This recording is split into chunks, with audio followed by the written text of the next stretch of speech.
Well, hey guys, I've got some great news for you. Living in North Georgia can be expensive. When we get up into the mountains, you can get upwards of $400, $500, $600 a square foot. When you move out of the mountains or any other place in North Georgia, sometimes it can be really expensive too. But the good news is this. Many of you, all of us for that matter, have a dream of being able to build our own home. Well, I've got great news for you today. Sometimes building a home may actually not only be the cheaper way to go, but may be what ultimately gets you closer to your goals in real estate. I'm Will Taylor with Anchor Real Estate Advisors, and I serve all of North Georgia. I've been with the brokers for about 3 years, and thankfully, each of those 3 years, I've been a top producing agent. In this video, we're going to talk about one of the many areas of expertise that I have, which is new construction. We're going to talk about the stages of new construction, which include finding the right piece of property, securing financing and the right builder, and then the actual building process.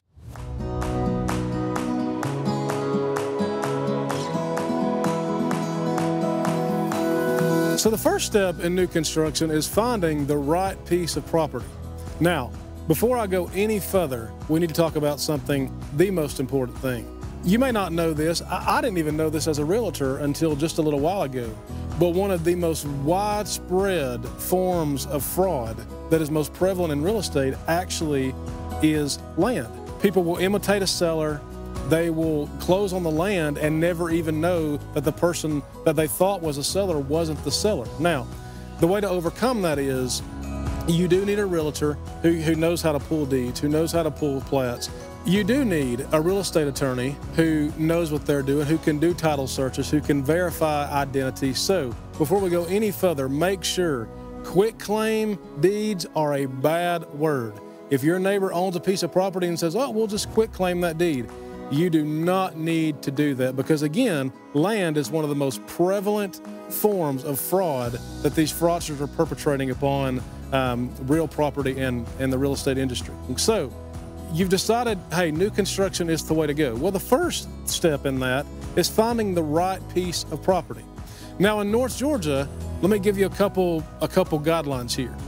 I have people all the time that'll send me 10 acres for $10,000 and say, Will, we'd like to go look at this. Well, the old saying, you get what you pay for, it is no different when it comes to land. In North Georgia, if it is good land, meaning it's relatively flat, it's not landlocked, there are no crazy easements on the property, if it's good, buildable, relatively flat land, you're going to spend at minimum about $30,000 an acre. It may be a little less, it could be a little bit more depending on the area, but that needs to kind of be a general guideline for you. So let me just go ahead and tell you, if you see 10 acres for $50,000, I can almost assure you it is not a good deal. So use that as the first metric.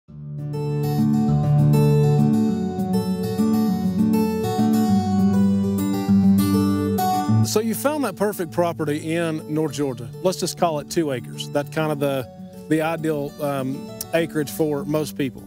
What are the next steps? Well, the first thing you're going to do is you're going to put it under contract with your realtor. That would be me.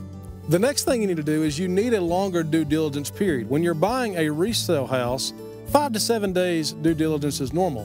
When you're buying land, it needs to be a bit longer, and here's why. There's a lot more things in the due diligence period that you need to cover, such as during the due diligence period, you need to go ahead and talk to a bank, see if you pre-qualify. We're going to talk about that in just a little bit, but you need to see if you qualify, and then you need to go do what is called a soil test, or a percolation test is another name for it. But what does that involve? So the percolation test is what the Environmental Health Department of the county that the land is in uses to determine how suitable the land is for your septic system. Now let me explain how a percolation test works. It's all about ground absorption. So what happens is a soil scientist comes out, he's got an auger machine that's about this big around. Think like the diameter of a softball. And what he does is he's trying to get that auger into the ground at least 4 feet. So the reason that the soil scientist is trying to get 4 feet in the ground is because the state regulations say that your field lines, or your leach field as some of you may know it, has to be 2 foot in the soil, and then you need an additional 2 feet of absorption. So the reason that's important is, let's say you're in a rocky area, which North Georgia has a lot of, and let's say he can only get that auger 24 inches in the ground. Well, that could be a problem. So the whole reason the soil test is important is to make sure that the land that you want to build on is suitable for a conventional septic system. That soil scientist is going to cost you anywhere from $500 to $700. So when you're budgeting out what all this is going to cost you, make sure that you put that in your budget. Let's just, for the sake of the example, say that you get through the soil test and the soil test checks out. It's got grade A soil, which is the most suitable kind for a septic system, and now you're able to move on. You've talked to the bank and you've been pre-approved. Again, we'll talk about that later, but you've been pre-approved for a construction loan. Now what?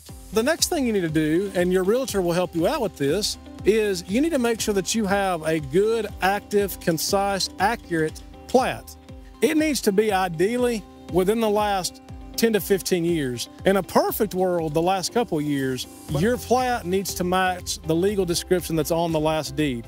And why that's important is because in North Georgia especially, it is not uncommon that Uncle Bob gave Cousin Susie an acre of his 30 acres 20 years ago and nobody surveyed it and it's been given back and forth. So you want to make sure that you have an up-to-date plat that matches the legal description of the deed that's being conveyed to you.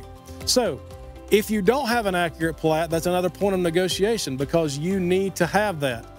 I would say if you have to survey, you're looking at about $5,000 to $7,000 an acre to survey, but hopefully if the listing agent and the sellers have done their job, you shouldn't have to worry about that. So we've gotten you through the process of the contract. Ideally during the due diligence, we have gotten you pre-approved for a construction loan. We've done the soil test to make sure that your land is suitable for a conventional septic system, and we've gotten a good, accurate, up-to-date plat. You're ready to move on and close on your property and move on to the next step.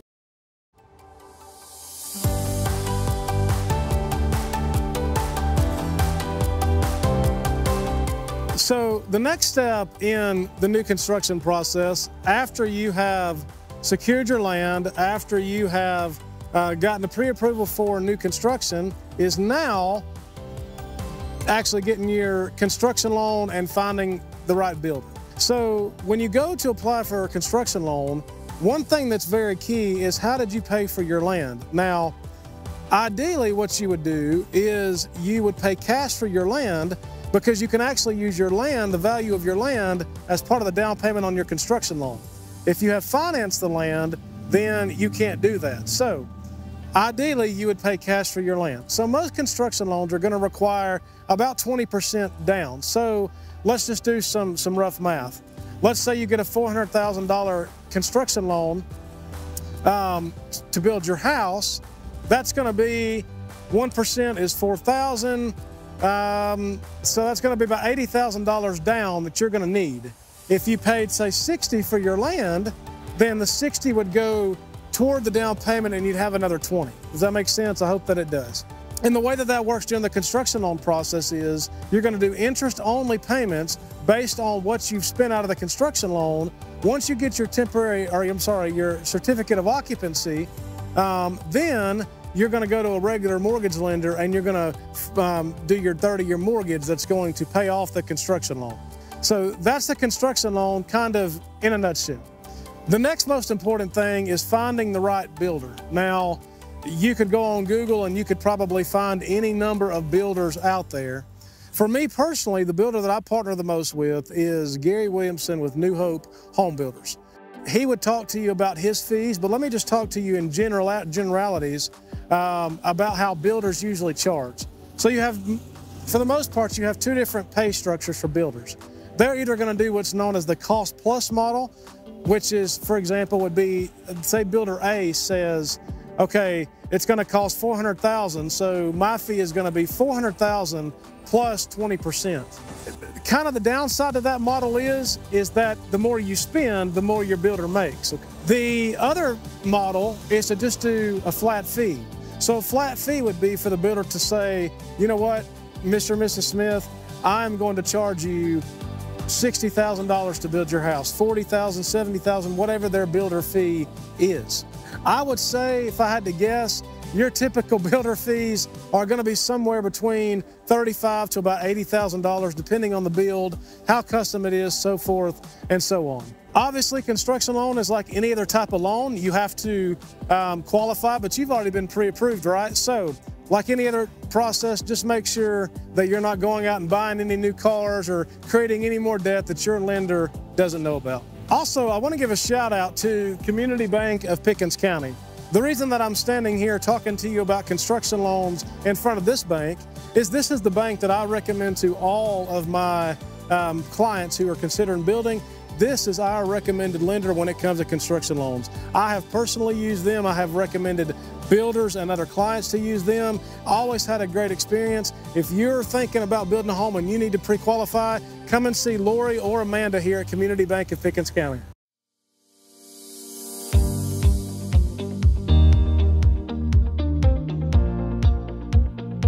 So let's talk about the building process. You've gotten your land, you've secured your construction loan, you've picked out the builder, and now to everybody's favorite part, construction. There's a few key things to know during the building process. Now, I'm going to put an emphasis on that word process. It's going to require some patience. It's going to require a little bit of long suffering. It's going to require some trust. There are going to be some hiccups. You're going to hit something in the ground that you weren't expecting. An inspector is going to say that you need to fix something that you weren't expecting to fix. There's any number of things that can come up, but that's why you as the home builder, you have to put some trust in your builder and his capability in getting it to the finish line. So I want you to take a walk with me, and we're going to go look at a current home that's being built, and we're going to talk about some of those pitfalls, some of the things involved in the process of building. So the first thing to be aware of is this is a construction site. You've got a porta-john over there. We all know about those. You've got a big dumpster right here. Now, when you come out to check on the progress and look at things for your home, you're going to notice stuff on the pavement. You're going to notice stuff in the yard. You're going to notice where the framers and different subcontractors left their Sprite cans. Don't let that bother you. It is a construction site. Your builder will make sure that all that is cleaned up.